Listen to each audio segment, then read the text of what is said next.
Bonjour, bienvenue sur le plateau de Champ de Vision et dans cette émission nous allons parler du sol. Alors s'il est vrai que pendant des décennies le sol a été, on va dire, entre guillemets délaissé, considéré comme un simple support de culture, aujourd'hui eh bien les notions de fertilité du sol sont devenues essentielles. Mais comment analyser cette fertilité? Comment aider les agriculteurs à prendre les bonnes décisions? Comment intégrer les nouvelles exigences en matière notamment de durabilité et d'environnement? C'est ce que nous allons voir avec les invités que je vais vous présenter immédiatement. François Laurent, bonjour. Bonjour.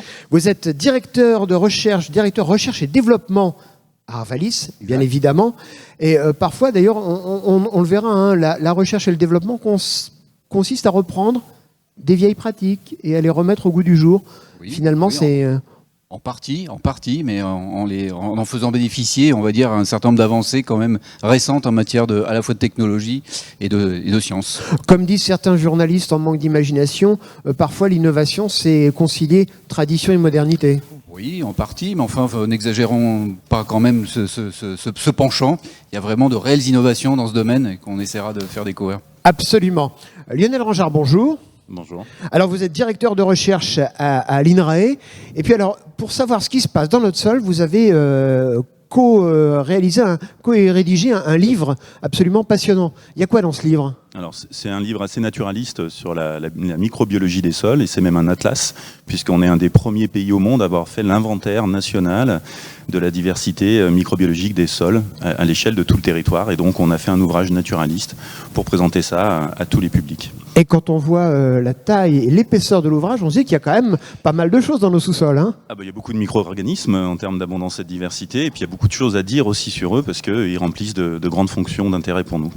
Mathieu Vallée, bonjour. Bonjour. Alors, vous êtes responsable scientifique du laboratoire Auréa Agrosciences. C'est quoi Auréa Agrosciences ? Auréa Agrosciences, c'est un laboratoire d'analyse agronomique qui va, au travers de ses compétences analytiques, mesurer les éléments de fertilité au travers soit des analyses de la terre, analyse des plantes, analyse des matières fertilisantes, et aussi tout ce qui va être innocuité des matières, tout ce qui va être en lien avec la gestion de la fertilité des sols et ce qui va aussi retourner au sol, donc toute la valorisation organique. Un laboratoire qui est implanté où ? Alors, qui va avoir 4 sites, dont Orléans, Tours, La Rochelle et Bordeaux.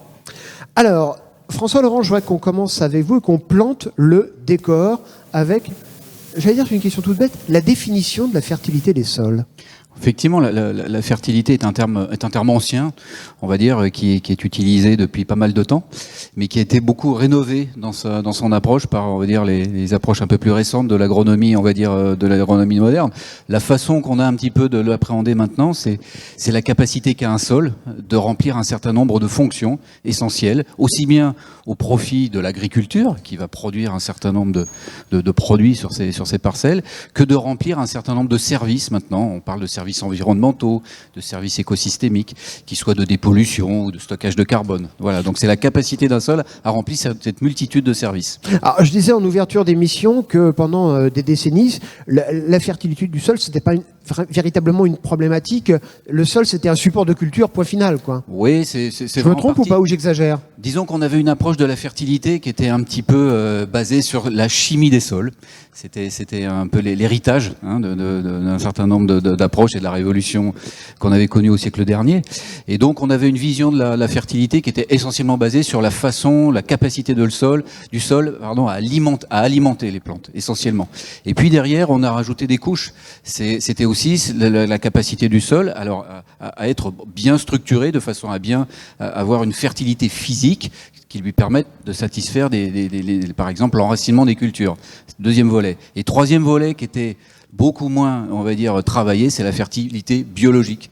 Volet sur lequel il y a eu des avancées significatives ces derniers temps qu'on essaye de valoriser. Et est-ce que vous diriez dans la prise de conscience de cette nouvelle fertilité qui a eu une évolution liée aux préoccupations environnementales, aux préoccupations sociétales, aux préoccupations de durabilité, pas forcément perçues uniquement par les agriculteurs, mais aussi par les citoyens consommateurs? Oui, sans aucun doute. Cette mouvance vers la caractérisation des systèmes que nous cultivons vers cette notion de durabilité dans différents compartiments, dont un compartiment environnemental, a sans doute accéléré cette tendance de fond de mieux prendre en compte les capacités du sol à satisfaire un certain nombre de services qui sont remontés, on va dire, en niveau de priorité, sans doute. La transition écologique a été pour beaucoup. Oui, même si voilà, c'est un mouvement de longue haleine. On n'a pas tout découvert à l'aune, on va dire, de la mise en avant de l'agroécologie. C'est un mouvement de fond qui a été engagé depuis pas mal de temps, mais c'est vrai, indéniablement, ça y a contribué. Lionel Rangeard, je voudrais qu'on évoque ce qu'on appelle l'activité biologique des sols. Alors expliquez-moi ça, comme un enfant de 5 ans, pour que je comprenne. Parce qu'il y a peut-être d'ailleurs des enfants de 5 ans qui, avec leurs parents, nous regardent. Alors, c'est quoi l'activité biologique ou même la fertilité biologique, comme le disait François? En fait, c'est un ensemble de fonctions qui sont portées par des organismes vivants dans le sol. Et si on la prend de plus en plus en considération, c'est aussi qu'on connaît de mieux en mieux cette biologie du sol en termes d'abondance, de diversité et notamment d'activité. Et donc, ce qui est important dans un sol, c'est d'abord d'avoir un bon patrimoine biologique, c'est-à-dire beaucoup d'organismes et relativement diversifiés. Et ça donne une certaine assurance. D'ailleurs, c'est ce qu'on appelle l'assurance écologique dans notre domaine d'écologie, que si on est abondant et diversifié, on aura des fonctions qui seront stables, importantes et durables. Et notamment dans les grandes fonctions de cette activité, on a la minéralisation de la matière organique. Donc, à partir de la matière organique, on fournit de la matière minérale qui est directement assimilable par les plantes. On peut améliorer la structure du sol. Ça fait partie aussi de ses fonctions biologiques. La dépollution, parce que les organismes du sol, et notamment les micro-organismes, sont capables globalement de tout transformer ou tout dégrader. Donc, toutes les molécules que l'on met dessus, ou même les éléments métalliques, sont capables d'être transformés et potentiellement dépollués. Et puis, il y a aussi des notions de lutte biologique, parce qu'il y a des micro-organismes ou des organismes pathogènes dans le sol, on en connaît certains en agriculture, mais il y a aussi leurs antagonistes. Et donc, parce que ce sont des interactions biologiques historiquement développées lors de l'évolution. Et donc, il faut aussi rechercher dans ces organismes du sol ceux qui vont être antagonistes des maladies pour faire de la lutte biologique et aussi faire cette fameuse transition agroécologique. Donc, si je vous comprends bien, ce que vous me dites, c'est qu'il peut y avoir un problème de pollution dans le sol, mais que, in fine, il y aura des petites bestioles, des micro-organismes qui vont nous dépolluer le sol à la place des dépollueurs que parfois on paye fort cher pour travailler sur un sol. Potentiellement, oui, notamment les micro-organismes, parce qu'ils sont capables à un moment de tout dégrader, sauf que c'est l'échelle de temps qui est importante. C'est-à-dire que s'ils mettent quelques centaines d'années, on a l'exemple par exemple du chlordécone dans les îles au niveau des Antilles, où c'est des molécules comme très stables. Sur la banane notamment. Voilà, elles vont être dégradées, mais d'ici plusieurs centaines d'années. Donc le but, c'est quand même d'avoir un système qui s'auto-entretient dans son intégrité sur des échelles de temps inférieures à la génération humaine. Voilà. Et on ne peut pas travailler sur ces micro-organismes pour que ça aille plus vite ? Alors si, il y a plein de processus même industriels qui sont basés sur ces micro-organismes, que ce soit pour la dégradation ou même pour la fertilité, où on essaye de les pousser un petit peu dans les retranchements ou d'en isoler certains plus efficaces pour les réinoculer ailleurs ou faire justement de la lutte biologique. Le problème, c'est qu'on travaille avec le vivant. Et que le vivant, c'est toujours un petit peu compliqué à maîtriser, contrairement à la chimie ou à la physique. Et donc, dans tous ces processus biologiques, des fois on a des bonnes surprises, et puis des fois on a des mauvaises surprises, et on ne sait pas trop encore comment maîtriser tout ça. Finalement, on s'aperçoit qu'on connaît assez peu, voire mal, la biologie des sols. Non ? Alors je dis pas ça, moi je dis qu'on la connaît de mieux en mieux, parce que je suis chercheur dans ce domaine-là, voilà, donc il faut quand même le verre à moitié plein pour vous. Voilà. Et puis surtout, il faut que je justifie aussi mon activité. Non, on le connaît de mieux en mieux, et je pense que c'est l'alignement aussi de cette conscience environnementale dans nos sociétés, au niveau de l'agriculture entre autres, et de la connaissance de la biologie du sol, qui fait qu'aujourd'hui le sol devient un vrai bras de levier, et la biologie du sol un vrai bras de levier pour faire cette transition agroécologique et mettre en place des systèmes de culture innovants qui soient peut-être un petit peu moins dépendants de la chimie ou de la mécanique.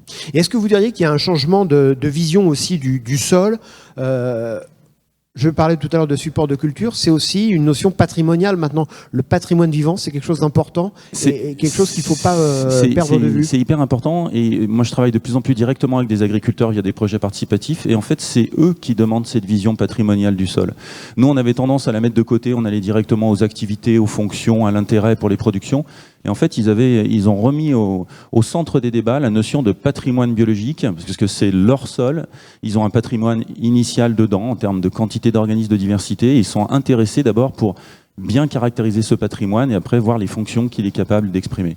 Et là-dessus, il n'y a pas que les agriculteurs bio qui sont intéressés, ça intéresse tout non, tous le les monde global agriculteurs de sont l'agriculture. intéressés par leur patrimoine. La notion patrimoniale est très importante dans le monde agricole en général. Et alors, en matière de recherche, ça suppose, François Laurent, de booster un peu l'effort de recherche sur ces secteurs ? Oui, tout à fait. Alors, la recherche académique, on va dire, que représente Lionel a beaucoup œuvré, et du coup nous a proposé de réelles pistes très intéressantes pour mieux caractériser ce type d'activité. La question qui se pose et dont on essaye de se saisir nous au niveau du développement, c'est toute la question du référentiel, c'est-à-dire que mesurer n'est pas comprendre. Donc derrière, et pour agir, il faut que la mesure soit assortie de règles d'interprétation. Donc c'est un boulot de très longue haleine, peut-être aussi long que celui de proposer une technique analytique, comme Lionel pourra l'expliquer. Derrière, il faut baser les référentiels d'interprétation. Ça, c'est le travail de fond qui est enclenché depuis pas mal de temps maintenant. Alors Mathieu Vallée, on parlait au début de l'émission de la prise de décision par les agriculteurs, et c'est là que vous intervenez, vous, quelque part. Comment ça se passe au quotidien? Alors, on va dire que l'agriculteur, théoriquement, il va avoir des moyens de effectivement évaluer les aptitudes culturelles de sa parcelle. On a décrit les 3 piliers chimiques, physiques et biologiques. Et donc, ça commence déjà par de l'observation. L'agriculteur peut être autonome pour observer son état structural, pour observer aussi les réponses des végétaux, parce que la plante, c'est un vrai juge de paix. Donc, il y a aussi ça à regarder. Et puis après, effectivement, il y a des choses qu'on ne peut pas voir à l'œil nu, comme un pH ou une richesse en matière organique, même si parfois la couleur de la terre peut nous aider un peu, ou voilà, une teneur en phosphore. Et donc là, forcément, il y a besoin d'aller investiguer avec des techniques standardisées, normalisées. Généralement, la procédure est qu'il y a une prise d'échantillonnage, c'est-à-dire qu'on va choisir une zone dans une parcelle qui est jugée représentative ou une zone à problème, par exemple. On échantillonne, on prélève une certaine quantité de sol ou de plantes en fonction de ce qu'on veut analyser. Et puis après, c'est conditionné, envoyé au laboratoire. Et puis le laboratoire d'analyse, lui, va réaliser les analyses et restituer à l'agriculteur à la fois les résultats, les chiffres et bien sûr une interprétation, voire même un conseil. Initialement un conseil de fertilisation, c'est-à-dire voilà, je suis carencé en phosphore, donc je complémente pour satisfaire les besoins de ma culture. Et vous me parliez tout à l'heure d'observation, par exemple, oui. Vous me disiez il suffit de regarder la terre, la couleur de la terre, oui. C'est-à-dire donnez-moi des exemples pour que je comprenne. Alors, là, si vous voulez, ça c'est plutôt un contre-exemple, c'est-à-dire qu'effectivement, la partie visuelle est importante, mais sur des critères qui ont été un peu objectivés, sur plutôt l'aspect du sol, ses agrégats, sa plasticité, la manière dont il va pouvoir être friable, la manière dont ça va s'assembler. Et effectivement, un non-expert peut dire qu'un sol sombre, ça va être un sol qui normalement est plus riche en matière organique, parce qu'on voit qu'effectivement les terreaux c'est plutôt sombre, donc on peut faire des raccourcis, mais c'est pas toujours aussi simple que ça. Donc la couleur est un critère pour aider à identifier peut-être certains éléments, mais c'est en tout cas absolument pas suffisant. C'est plutôt l'aspect structural et enracinement qui est intéressant de regarder. Et alors pour mesurer, après on reviendra sur le global de la fertilisation, mais pour mesurer ça, vous y prenez comment ? Alors ça va dépendre un peu des paramètres qu'on va avoir à mesurer, mais en règle générale, on a c'est de la chimie. C'est souvent, c'est pour ça aussi qu'on parlait de fertilité chimique. Ce sont des extractions chimiques, comme on peut faire quand on est à l'école ou en TP. C'est-à-dire que on va prendre du sol, on va ajouter ce qu'on appelle un réactif d'extraction, qui peut être de l'eau, qui peut être un réactif pour extraire un certain nombre d'éléments. Et puis après, on va doser ces éléments qui ont été extraits, généralement par des réactions colorées. On ajoute un réactif qui va se colorer plus ou moins intensément en fonction de la concentration en éléments. Et puis après, on a des appareils qui dosent l'intensité de la coloration, ou certaines autres méthodologies, on va mesurer directement l'élément avec la machine adéquate. Alors, moi, je voudrais qu'on parle un petit peu du futur, de la fertilisation des sols. Vous lisiez les uns et les autres qu'il y a un effort en matière de recherche. Ça va être quoi l'avenir en matière de recherche sur la fertilisation ? Alors, sur l'avenir de la fertilisation, dans un premier temps, on a été sur une stratégie d'optimisation, de règles d'ajustement des quantités d'éléments qu'on amène au sol de façon un petit peu globale. Et puis, on affine de plus en plus les procédures, notamment en prenant en compte l'hétérogénéité des parcelles. L'unité de raisonnement de l'agronome, c'est celui de la parcelle. Mais on voit bien qu'on a des hétérogénéités plus ou moins fortes. Donc, il y a déjà toute une procédure de comment est-ce qu'on peut mieux approcher cette hétérogénéité pour déjà adapter, on va dire, la fertilisation à ces différentes zones. Mais de plus en plus aussi maintenant dans une optique de diminuer le recours aux intrants chimiques, et en matière de fertilisation, c'est sur l'azote, c'est sur le phosphore, le potassium essentiellement, eh bien on essaye du coup de mieux caractériser aussi les capacités de fonctionnement de ce sol, notamment sur la composante biologique, dont on a vu que c'est celle qui est travaillée de la façon la plus récente, pour essayer aussi de mieux orienter un certain nombre de fonctions vers des fonctions qui nous intéressent, de façon donc à diminuer au maximum le recours.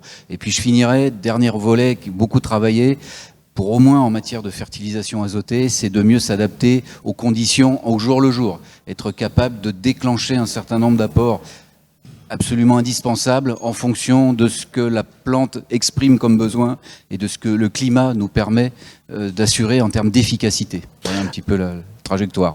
Lionel Ranjard, aujourd'hui, si je comprends bien, il faut faire mieux avec moins.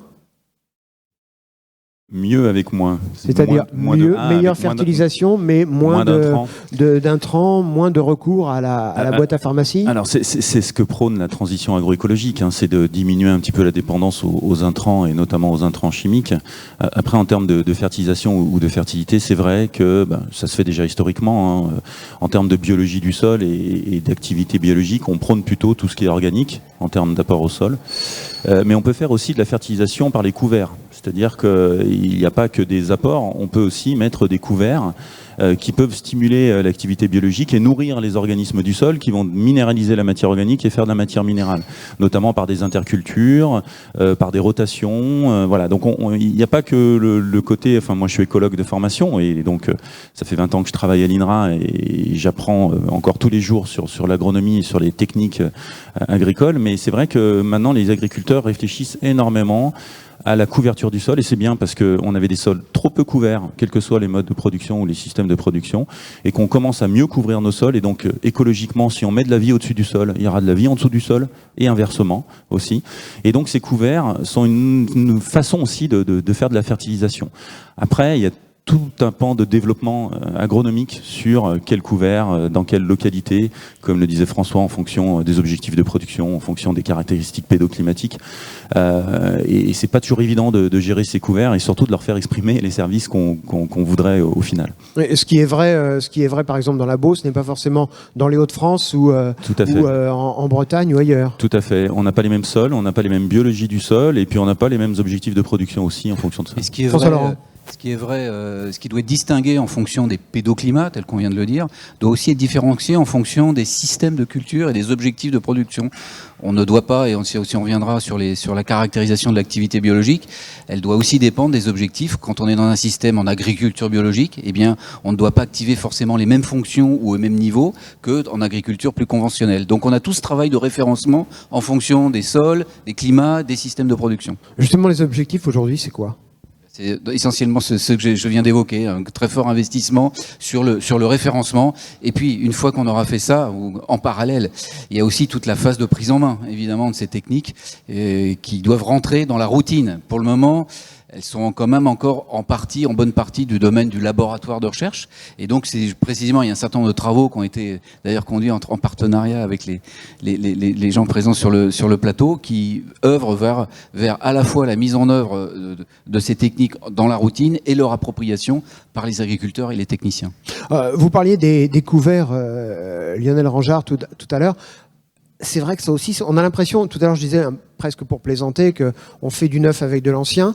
On n'a pas l'impression que là on redécouvre un petit peu des choses qui étaient la base de l'agriculture il y a peut-être quelques décennies, voire plus.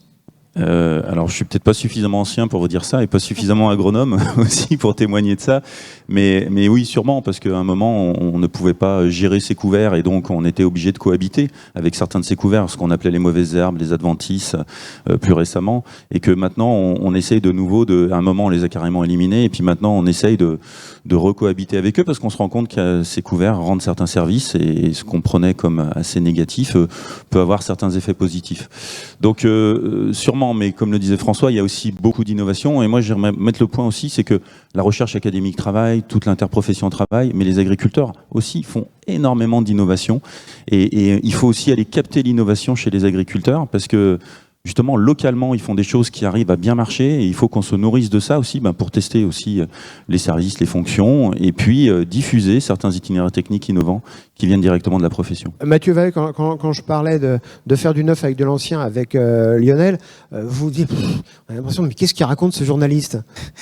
On va dire qu'effectivement, il y a il y avait des changements quand même. Le système qu'on avait hérité, c'était un système aussi qui avait été mis en place pour augmenter la productivité, pour gagner l'autonomie alimentaire, et donc forcément les leviers les plus simples avaient été mis en œuvre. Et effectivement là, on commence depuis quand même déjà plusieurs dizaines d'années, des prises en compte des externalités environnementales, des problèmes de durabilité, d'approvisionnement de certaines ressources. Donc du coup, on revient en fait, c'est-à-dire qu'on change de priorité sur ce qu'on a envie de faire. Et donc pour autant, l'agriculteur, lui, doit toujours payer son loyer, ou dégager du chiffre pour pouvoir vivre. Mais pour autant, est-ce qu'on est prêt à accepter des modes de production identiques? Et donc c'est là où effectivement on commence à chercher des alternatives, certaines qui sont très performantes, et puis d'autres, oui, qui peut-être s'inspirent d'anciennes méthodes, mais sur lesquelles il y a quand même besoin de regarder effectivement ce qui se fait à l'international, mais d'une très forte adaptation locale, et donc sur lequel là, il y a forcément besoin de recherche et de développement là-dessus. Quand vous dites à l'international, il y a des pays références, des pays où on peut aller puiser l'inspiration, si je puis dire? Il y en a un petit peu partout. On sait que la thématique de la réduction du travail du sol, de la couverture du sol, c'est venu notamment de l'Amérique, à la fois du nord ou du sud. Mais eux, ils avaient des vrais problèmes, c'est-à-dire que les sols disparaissaient. Il y avait plus de sol parce qu'avec les tempêtes, tout partait. Donc ils avaient un besoin, c'est que tout fichait le camp. Alors que bon, voilà, les climats chez nous sont un petit peu différents, mais on peut s'inspirer effectivement dans des conditions pédoclimatiques un peu semblables des éléments qui avaient été développés. Et après, mais forcément, les besoins sont pas les mêmes, les niveaux de productivité sont pas les mêmes, les exigences en termes de qualité sont pas les mêmes. Enfin voilà, donc faut pas, c'est tout le problème d'adapter des techniques. Et il y a des bonnes idées, mais après il faut travailler pour l'adapter à notre contexte français. François? Oui, je voulais juste revenir. Je me méfie un petit peu du discours, c'était mieux avant, et retour aux sources, etc. À titre d'exemple, on est ici en Champagne-Crayeuse. Ça s'appelait quand même la Champagne-Pouilleuse avant. Ça veut quand même dire ce que ça veut dire. On est ici sur les sols, de mon point de vue, les plus fertiles de France. Quasiment. Pourquoi?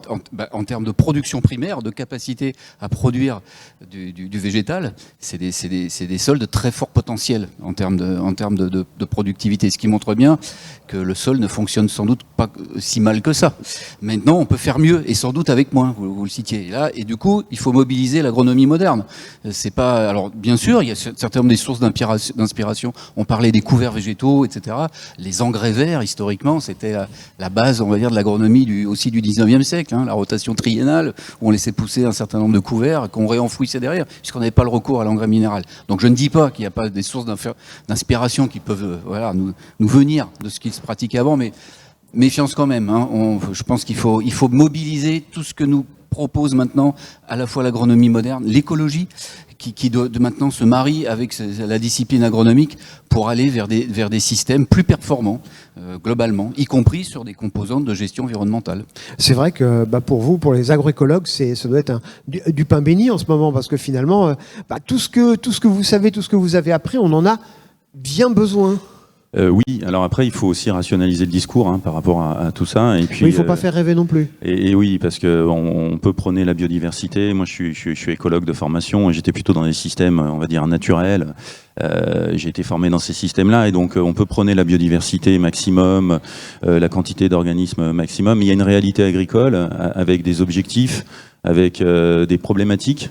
En plus, on est dans un contexte de changement climatique assez dynamique qui brouille un petit peu les cartes aussi de l'innovation, ou qui lui demande d'être beaucoup plus dynamique que ce qu'elle pourrait être plus classiquement. Donc il faut aussi que l'écologie, et moi j'étais un peu comme ça quand je suis arrivé à l'INRA, j'étais un peu je me rappelle des échanges avec François à une époque, on était tous enflammés, et après on se rationalise par rapport à un contexte agricole, qui n'est pas une forêt, qui n'est pas une prairie. C'est un écosystème particulier qui a ses objectifs et qui peut avoir de la durabilité à partir du moment où on applique les bonnes pratiques, et on le fait de façon intelligente. Alors, moi, il y a aussi une question que je voudrais vous poser, Mathieu. Quand vous faites des analyses, est-ce qu'il vous arrive de dire au cultivateur, à l'agriculteur, mon gars, c'est fichu, ton sol, ta terre, on n'en fera pas grand-chose, c'est mort. Je pense à ça parce que on y reviendra d'ailleurs tout à l'heure. Lionel, vous me parliez, quand on a préparé cette émission, de sol mort. Alors, est-ce que parfois, ça vous arrive de dire, c'est foutu? Alors non, honnêtement, sur les parcelles agricoles en France, enfin tout ce qu'on a pu analyser, on n'a jamais vu de situation où effectivement on ne retrouvait rien, où on était dans des conditions qui empêchaient tout développement de végétation. Ça n'arrive quasiment jamais. On a les seules analyses de sol où effectivement j'avais vraiment vu qu'il n'y avait rien, c'était les terrils. En gros, quand on analysait les terrils pour la revégétalisation, là c'est vrai qu'en termes de biomasse microbienne ou autre, on voyait vraiment... Ou des friches industrielles. Bah voilà, c'est ça. Ouais. Alors donc, comment on fait sur les terrils justement pour faire pousser des sapins, des arbres? Alors bah, en fait, ils se mettent tout seuls. Enfin, en gros, c'est la puissance de la nature qui, même avec quasiment rien, arrive à quand même à mobiliser, et c'est les principes de formation des sols, alors des process qui prennent des milliers, plusieurs milliers d'années. Au début, voilà, quelques végétaux pionniers qui commencent à s'implanter, et puis ils poussent, ils meurent, ils créent de la matière organique qui va alimenter les autres végétaux, et ainsi de suite. Donc les terres agricoles qu'on a en France, c'est des thèmes qui sont en culture depuis un certain nombre d'années. Donc c'est des systèmes qui sont on va pas dire à l'équilibre, hein, mais sur lesquels, alors en fonction des pratiques, ils peuvent s'appauvrir. C'est vrai qu'il y a des qualités et des performances qui peuvent être différentes, mais de là à arriver à quelque chose d'improductif complètement, j'ai jamais vu ça en tout cas. François, est-ce qu'on peut faire de l'agriculture sur d'anciennes friches industrielles, parce que vous en parliez des friches industrielles, ou est-ce que c'est mission impossible? Alors, je ne suis pas un spécialiste de la chose. Je pense que Lionel a quelques références sur le sujet, mais alors c'est une ambition, et on utilise du coup notamment le recours à un certain nombre parce que là on est vraiment sur des niveaux de pollution, de réelle pollution qui sont terribles. Hein. Donc il y a un certain nombre de processus de phytoremédiation, comme on dit, c'est-à-dire le fait d'implanter un certain nombre de couverts qui vont être capables d'extraire les éléments toxiques du sol issus de l'activité humaine, et qui vont permettre une certaine remise en culture de ces espaces. Mais enfin, je pense qu'il faut rester modeste. Hein. C'est pas ce qui va, entre guillemets, sauver l'agriculture mondiale que de remettre en culture un certain nombre de ces friches. C'est un enjeu, mais à relativiser par rapport aux enjeux qu'on a globalement sur la surface cultivée actuelle. Hein. Lionel Rangard, c'est jouable ou pas? En fait, les exemples qu'on a en ce moment de développement de l'agriculture sur des friches industrielles, ils sont au niveau des systèmes urbains, parce qu'avant, les industries étaient dans les villes.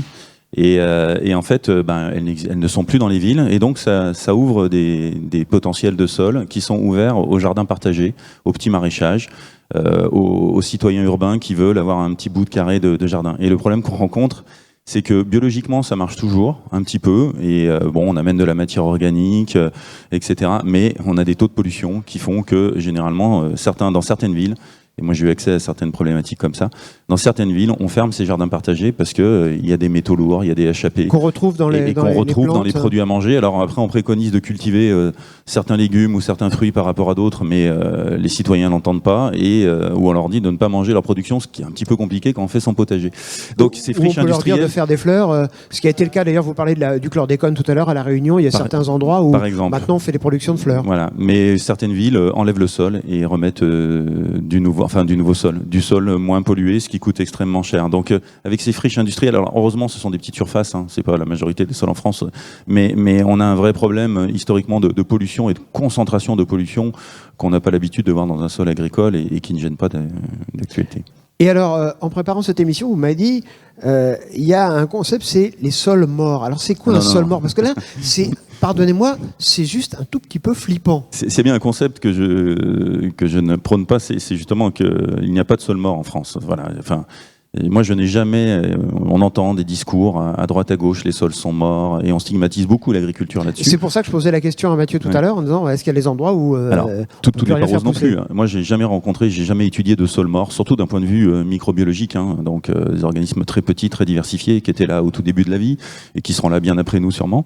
Mais en tout cas, il y a toujours de la vie dans les sols. Après, c'est vrai que quand on fait un inventaire, notamment via notre ouvrage, on a fait cet inventaire microbiologique des sols français, on a des sols qui sont plus ou moins vivants. Et ce qu'on voit, c'est qu'on a d'abord des paramètres naturels qui expliquent ces variabilités de vie entre les sols, le type de sol, des fois le climat, etc. Et puis, on a aussi des paramètres dus aux activités humaines, et notamment au niveau de l'agriculture. Et on a des sols agricoles qui sont très vivants, et puis on a des sols agricoles qui sont un petit peu moins vivants. On a fait des études, notamment avec des réseaux d'agriculteurs à l'échelle de la France, et on trouve dans nos études, avec plusieurs centaines d'agriculteurs, à peu près entre 10 et 20% des parcelles agricoles, alors on ne les appelle pas morts, elles sont dépréciées biologiquement. Alors c'est peut-être un terme, mais c'est pas mort, c'est-à-dire qu'il y a moins de biologie, significativement moins d'organismes vivants, moins de diversité, mais il y en a toujours. Et il y a un potentiel de réhabilitation des sols aussi, qui est très important, et à des échelles de temps relativement courtes. C'est ça aussi qu'il faut dire aux agriculteurs. C'est qu'il n'y a pas de fatalité à avoir un sol qui soit à un moment abîmé d'un point de vue biologique. Il a les moyens, par ses pratiques, de le réhabiliter assez rapidement et assez facilement. Et est-ce qu'aujourd'hui, un de vos problèmes, c'est pas cette course contre la montre? Parce que, effectivement, le pas de temps de la recherche, c'est pas le pas de temps des citoyens, c'est encore moins le pas de temps des agriculteurs. Les agriculteurs veulent des solutions précises, pratiques, concrètes, entre guillemets, rapides. Et vous, la recherche, il faut quand même du temps, non? Oui, mais c'est vrai qu'on est sur des domaines de la biologie, donc on est sur des cycles longs. Alors notamment, comme vient de dire Lionel, les processus inverses, la réhabilitation d'un certain nombre de fonctions dans les sols, elle est possible. On est sur des mécanismes réversibles, mais avec des pas de temps qui peuvent être plus ou moins longs, plutôt plus longs d'ailleurs. Donc voilà, il faut être capable de le. Donnez-nous du temps, dites-vous, c'est ça, non? Ouais, alors c'est un petit peu un slogan un peu rapide ou facile en agriculture, mais c'est une réalité. On ne peut pas, on n'est pas dans des processus entre guillemets industriels. On est capable de changer l'outil de production entre guillemets du jour au lendemain. Donc oui, notamment quand on réhabilite un certain nombre de processus, notamment biologiques, eh bien effectivement, il faut du temps. C'est vrai. Mais c'était le même sujet vis-à-vis de la fertilité chimique. Encore une fois, je reprends l'exemple ici de la Champagne-Crieuse, qui était historiquement une région où un sol qui était par exemple tout à fait improductif compte tenu de son extrême pauvreté en phosphore. Eh bien, c'est la fertilisation minérale qui a permis de poser ces sols à des niveaux de production et de fertilité, de fait, qui sont importants, mais il a fallu quand même quelques décennies. Alors, je voudrais qu'on parle d'un autre sujet, c'est celui des tests. Il y a des tests qui existent pour mesurer la fertilité des sols, en tout cas, c'est comme ça qu'ils sont vendus. Mathieu, vous en pensez quoi, vous, de ces tests ? Alors, vous parlez des tests rapides, des tests sur le terrain, effectivement. Alors, c'est vrai que pour mesurer. En ce moment, on est dans la logique du test. Maintenant, tout le monde veut son test. Test PCR, test de fertilité du sol, test de je ne sais quoi. Il ne faut pas attendre 48 heures. Déjà, à 48 heures pour avoir la réponse, c'est long. Et déjà, à 15 minutes, c'est peut-être déjà presque trop long. Et c'est vrai qu'on voit fleurir plein de solutions qui, au bout de la parcelle, on fait un peu de prélèvement, on a un petit peu de matériel et on est capable de, effectivement, sortir des chiffres.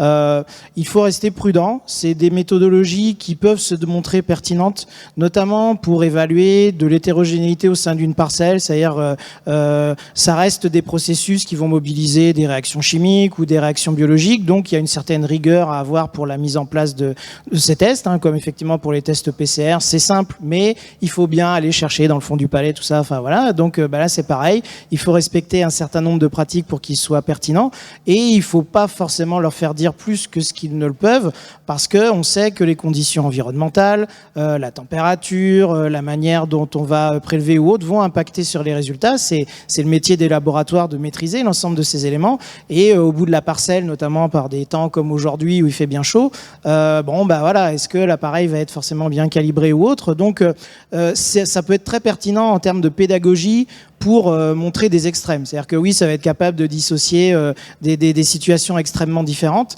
Après, pour aller finement dans le diagnostic et le conseil, et être capable après de baser toute sa logique de gestion de la fertilité uniquement à partir de ça, il faut être un sacré expert en termes d'analyse. Donc c'est des compléments intéressants, mais baser sa raisonnement uniquement là-dessus, on peut prendre des risques.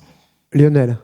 Alors, sur la biologie du sol, sortez un peu de votre, j'allais dire, de neutralité, puisque vous êtes quand même à l'INRAE. À l'INRAE, on a devoir d'objectivité, c'est normal. Mais on reste citoyen aussi, avec des convictions. Non, en tant que chercheur, ce que l'on voit en chercheur en biologie du sol, c'est qu'il y a tout un environnement économique qui est en train de se développer sur notamment la qualité des sols, et notamment la qualité biologique, et même plus particulièrement aussi la qualité microbiologique des sols.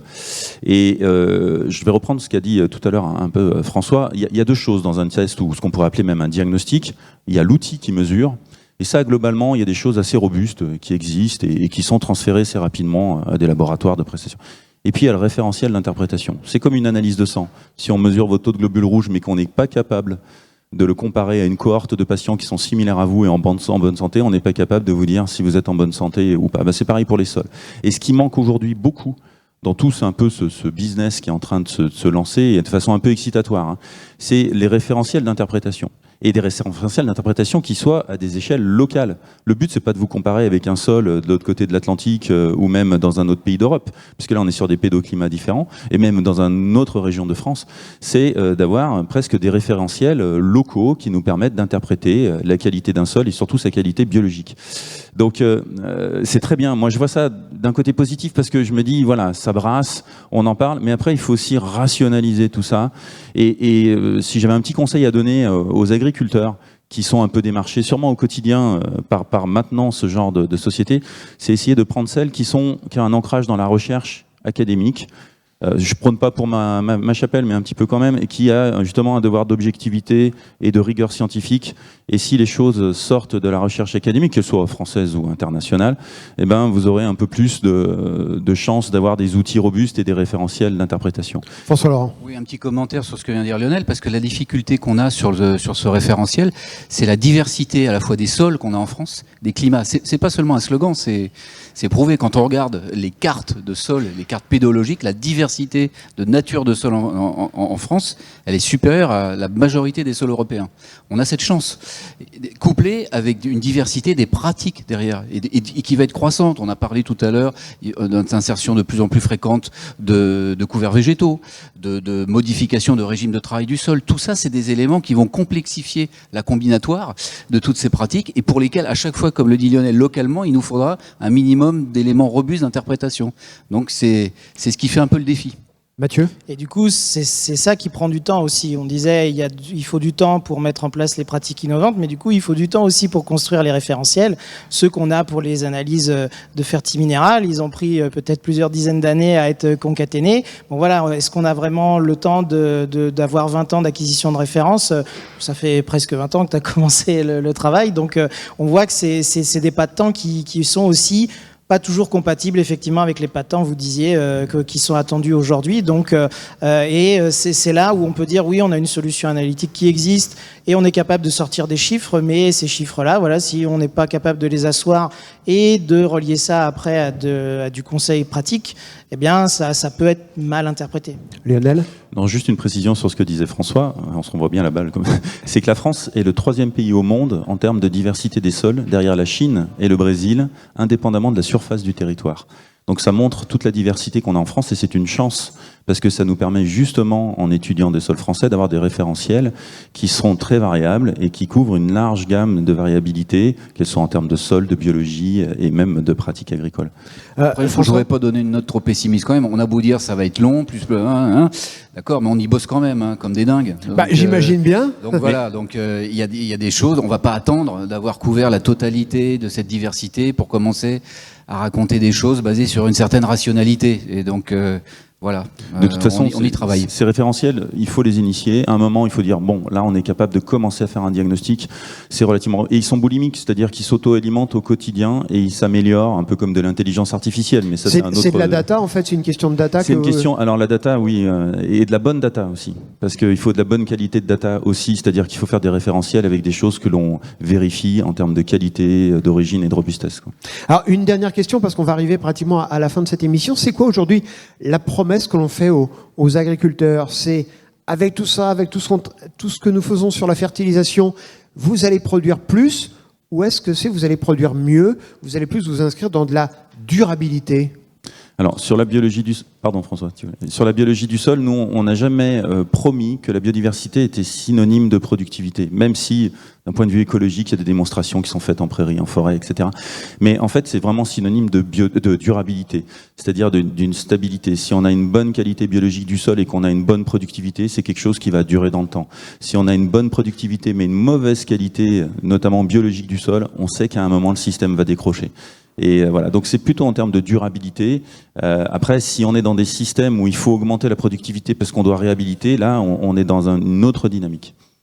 Je pense que notre objectif, c'est d'accroître les performances des agricultures, différents modes d'agriculture français. Ça se base en bonne partie aussi, peut-être surtout, sur notre meilleure capacité, comme on vient de l'évoquer, à diagnostiquer les capacités, les fonctions au niveau du sol. Mais la fonction de production, faut pas en avoir honte. Il y a des situations où on devra produire plus.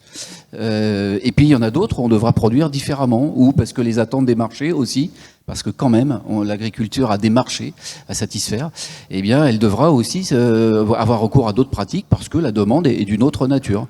Donc, c'est cette multi-performance que l'on vise dans toute la diversité qu'on a évoquée tout à l'heure. Mathieu, quand les agriculteurs viennent vous voir pour faire des analyses sur leurs terres agricoles, ce que vous leur dites, c'est pas avec nous, vous allez voir, vous allez avoir le diagnostic qui va vous permettre de faire une augmentation de productivité de 20%. C'est pas ça du tout. Alors, ils peuvent nous le demander, effectivement, du retour sur investissement en disant, OK, j'investis X euros dans ton analyse, mais du coup, garantis-moi que je vais faire 3 quintals ou plus.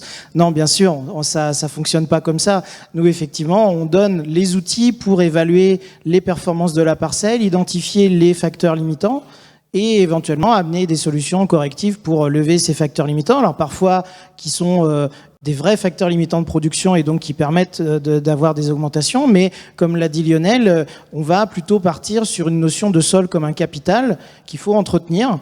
On l'a amené par des pratiques historiques à des niveaux de fertilité importants.